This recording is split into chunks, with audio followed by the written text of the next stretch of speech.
Energy resources have always been the driving force that keeps the Russian war machine running, not only in Ukraine, but in all Russian operations around the world for decades. Oil and its derivatives generate a large part of the revenue that finances the military budget, pays soldiers' salaries, buys ammunition, and keeps logistics running. Tanks, armored vehicles, planes, trucks, and supplies all depend on a constant supply of fuel. Without it in sufficient quantity, battlefield operations lose momentum, supply lines become vulnerable, and the pace of offensives slows down. That's why attacks on refineries and oil terminals are not just economic blows. They strike directly at capability of Russia to sustain a prolonged war. In recent weeks, Ukraine has clearly intensified its campaign of long-range drone attacks against energy and logistics targets inside Russia. One of the most visible strikes occurred in early June when Ukrainian drones hit the St. Petersburg oil terminal. The site, one of the largest oil product transshipment complexes on the Baltic Sea, caught fire with intense flames that lit up the city's sky. The attack happened precisely on the opening day of the St. Petersburg International Economic Forum, a high-profile event for the Russian government.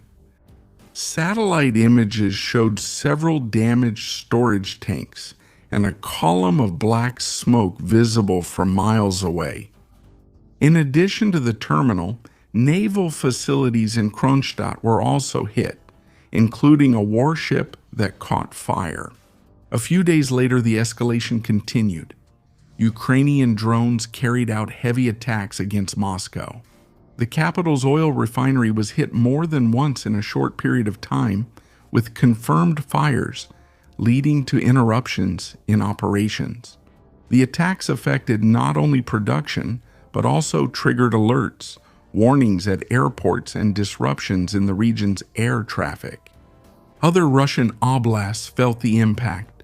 Refineries in Yaroslavl, Volgograd, Nizhny Novgorod, Perm, and Ryazan were targeted by attacks at different times. In total, 8 of the country's 10 largest refineries have suffered damage since the start of the more intense campaign. In several regions, refining capacity has dropped, affecting both domestic supply and operations. In Crimea, Putin's trophy and symbol of power, the problem has become especially visible. Fuel shortages have led to the suspension of gasoline sales to ordinary civilians in some areas. The supply routes to the peninsula, already under pressure, have suffered disruptions. The Russian government had to organize extra deliveries by land and sea to try to stabilize the situation. These attacks are not limited to destroying equipment. They reduce Russia's ability to produce fuel on a large scale, cut the flow of diesel and gasoline to the troops on the front line, and create logistical bottlenecks. That's because military vehicles consume large amounts of fuel during offensive operations.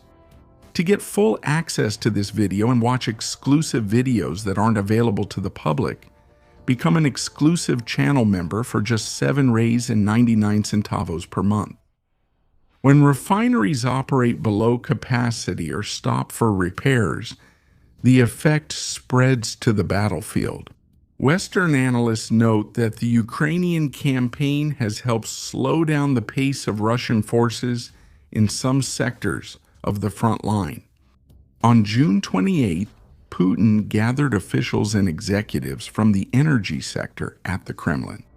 It was there that he publicly admitted what was already being felt at gas stations in several regions: long lines, difficulty finding certain types of fuel, and a temporary shortage. Putin stated that Russia is going through a difficult period, but assured that social obligations would be fulfilled. To deal with this situation, the Russian government began using accumulated fuel reserves that are already being released to the domestic market.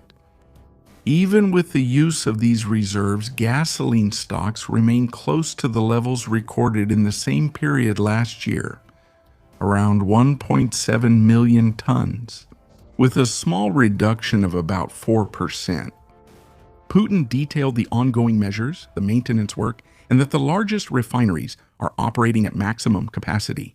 Small and medium-sized companies were mobilized, maintenance periods were shortened, and scheduled maintenance was postponed. The production of main fuels is expected to surpass June levels as early as July. In addition, a temporary ban on the export of gasoline and aviation fuel was imposed, and a total suspension of diesel exports is under consideration. The Russian president also ordered an increase in the production of air defense systems to better protect energy facilities.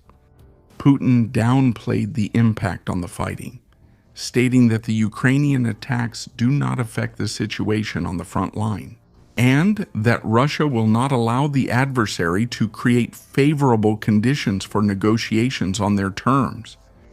However, he acknowledged that the strikes aim to unsettle Russian society and force a pause in operations. On the Ukrainian side, President Volodymyr Zelensky described the attacks as sanctions and long-range strikes that reduce the resources fueling the Russian war machine. But the Ukrainian attacks are meant to show much more. But to watch the full video of this analysis, do what our members do. Just become an exclusive member of the channel for only $7.99. And all you have to do is click here on the Become a Member button.